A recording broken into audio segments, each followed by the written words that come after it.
मंठा तालुक्यातील किनखेडा येथे एका 27 वर्षे विवाहित तरुणाने राहत्या घरी गळफास घेऊन आत्महत्या केल्याची धक्कादायक घटना समोर आली आहे.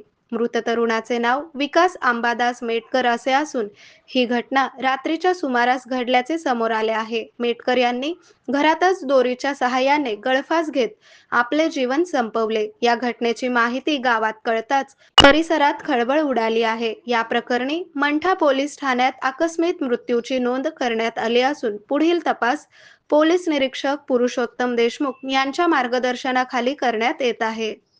आरोग्य म्हणजे केवळ औषध नाही, तर निसर्गाच्या योग्य उपचारांनी मिळणारी खरी आरामदायक अनुभूती. सोलापूरमध्ये निसर्गोपचाराचं विश्वासाचं नाव लिमये निसर्गोपचार केंद्र. इथे उपलब्ध आहेत विना औषध उपचार पद्धती, ॲक्युप्रेशर, ॲक्युपंक्चर, कपिंग आणि मसाज थेरपी. सर्व प्रकारच्या आजारांवर निसर्गाच्या माध्यमातून